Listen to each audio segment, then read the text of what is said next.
अस्सलाम वालेकुम एवरीवन। तो अगला टॉपिक जो हमने सीवीएस पैथोलॉजी में करना that is very easy and about coarctation of aorta.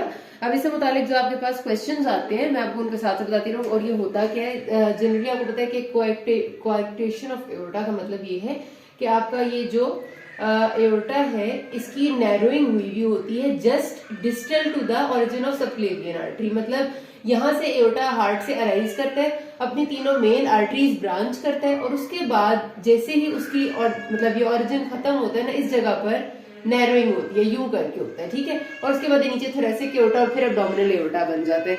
अब जाहिर सी बात है कि अगर इधर नैरोइंग होगी तो इसका मतलब ये कि ऊपर वाला जो तीन मेजर आर्टरीज हार्ट से निकल रही हैं वो तो ब्लड सप्लाई जो ब्रेन को, हेड को, अपर बॉडी, आर्म्स को जा रहा है वो तो सही जा रहा है, लेकिन जो नीचे का हमारा एओर्टा है उसके बाद जो सारी की सारी ब्लड सप्लाई यानी लोअर बॉडी पार्ट्स को और हमारे लोअर ऑर्गन्स को वो सारी सप्लाई लिमिट हो जाएगी, ठीक है। तो डेफिनेटली इसमें जब कोएक्टेशन ऑफ एओर्टा में आपका सबसे बहुत इंपॉर्टेंट एक एमसीक्यू आता होता है वो ये कि इसकी एसोसिएशन किसके साथ है। तो आपने याद रखना है ये दो तीन तरह से आता है कि बाइकस्पिड एओर्टिक वाल्व्स, मतलब नॉर्मली आपको पता है कि जो आपका एओर्टिक सेमिलिनर वाल्व है वो ऐसे तीन कस्प से बनता है, लेकिन अगर वो बाइकस्पिड हो गए यानी इसके दो कस्प होंगे तो उसका एसोसिएशन कोएक्टेशन के साथ बहुत ज्यादा। दूसरी जो चीज है जिसका बहुत ज्यादा एसोसिएशन है वो टर्नर सिंड्रोम है, ठीक है। ये आपके दो एमसीक्यूज अलग अलग से आते हैं कि which of the following things is associated with coarctation of aorta या फिर bicuspid aortic valve is most commonly associated with,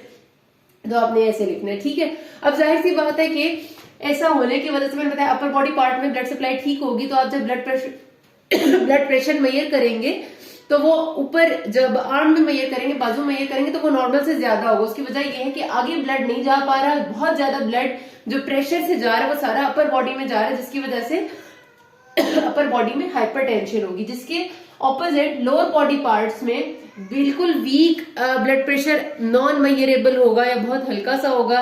pulse की बात करेंगे तो ऊपर ठीक होगी, लेकिन अगर आप नीचे फेमरल पल्स या आप टिप डोर्सालिस पेडिस पल्स या फिर आप और कोई भी पल्स फील करने की कोशिश करेंगे तो वो बहुत वीक होंगी और आपको ऑलमोस्ट ना मिलने के बराबर होंगी। ये इसके फीचर्स होते हैं, ठीक है।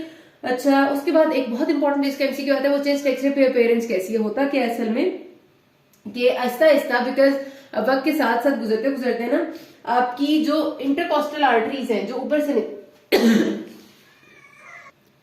वो डेफिनेटली वक्त के साथ साथ हमारी बॉडी इस कंडीशन के साथ गुजारा करने की कोशिश करने के लिए आपको पता है कि उस चीज के साथ अपने आप को मोल्ड कर लेती है, जिसकी वजह से जो इंटरकॉस्टल आर्टरीज है सारी की सारी वो इनलार्ज हो जाती हैं, क्योंकि सारी जो ब्लड सप्लाई है उनकी डिमांड उसी एरिया पे ज्यादा हो जाएगी जिस एरिया में से ब्लड वेसल्स ठीक निकल रही हैं। तो इंटरकॉस्टल आर्टरी बहुत ज्यादा इनलार्ज होने की वजह से वो रिब्स को आहिस्ता आहिस्ता थोड़ा सा नॉच कर देती हैं, ठीक है।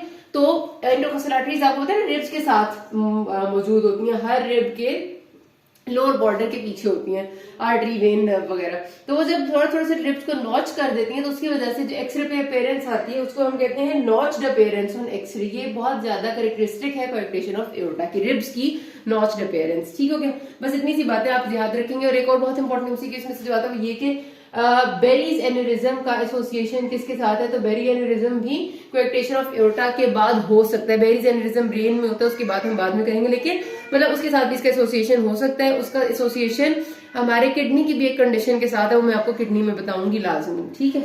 अच्छा, अगली जो बात है वो है persistent pulmonary hypertension of the newborn. आपको पता है कि पैदाइश से पहले जब बच्चा इंट्राफीटल लाइफ में, इंट्रा यूट्राइन बेसिकली लाइफ में होता है, फीटल लाइफ में होता है, तो तब क्या होता है कि तब लंग्स वर्किंग नहीं होते, मतलब लंग्स ऑक्सीजनेटेड नहीं होते उस टाइम पे। और उस टाइम पे लंग्स की वेसल्स में रेजिस्टेंस बहुत ज्यादा होती है क्योंकि उस वक्त ऑक्सीजनेशन का जो सोर्स है वो प्लेसेंटा होता है, ठीक है। अब जब बच्चा पैदा होके क्राई करता है, फर्स्ट क्राई, वो इसीलिए बहुत ज्यादा जरूरी होती है क्योंकि प्लेसेंटा से हमारा ब्लड सप्लाई और ऑक्सीजन सप्लाई कट चुकी होती है और अब ऑक्सीजन के लिए जो वाहिद हमें जरूरत होता है वो जब बच्चा क्राई करेगा, रोएगा, तो सारा का सारा जो हवा है, जो ऑक्सीजन है वो लंग्स के अंदर जाएगी, लंग्स एक्सपैंड करेंगे, उनके जो सारा वेस्कुलेचर है, जो उनके अंदर सारा के सारी वेसल्स है, उनमें जो बेतहाशा रेजिस्टेंस है वो कम हो जाएगी और एक सर्कल हमारा डिफरेंट तरह से शुरू हो जाएगा। ये आपने सर्कुलेशन होपफुली पढ़ी होगी, ठीक है।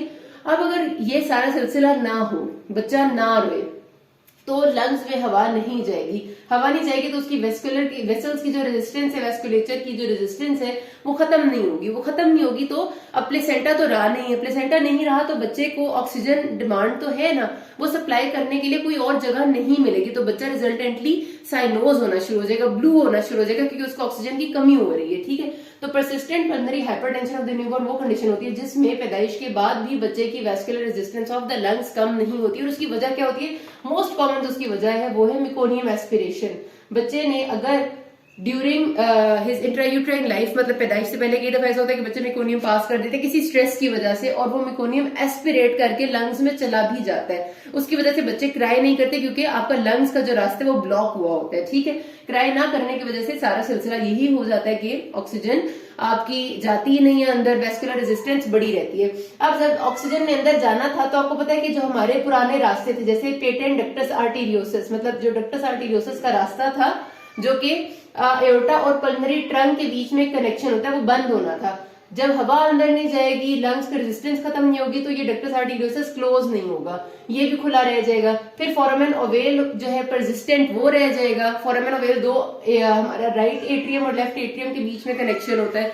तो रिजल्टेंटली एक सिर्फ क्राई ना करने की वजह से ये सारे मसले पैदा हो जाते हैं, और ये सारे persistent pulmonary hypertension of the newborn के साथ एसोसिएटेड है। ठीक है, कि डक्टस आर्टेरियोसिस खुला रह जाएगा, फोरामेन ओवेल खुला रह जाएगा, और डेफिनेटली बच्चे की जो ऑक्सीजन सेचुरेशन है वो कम होगी। कंपेटेबल टू लाइफ डिपेंड करता है कि कितना क्राई किया, और बिल्कुल नहीं किया तो फिर वो जिंदा नहीं रह सकता। 1 या 2 दिन में अक्सर डेथ्स हो जाती हैं।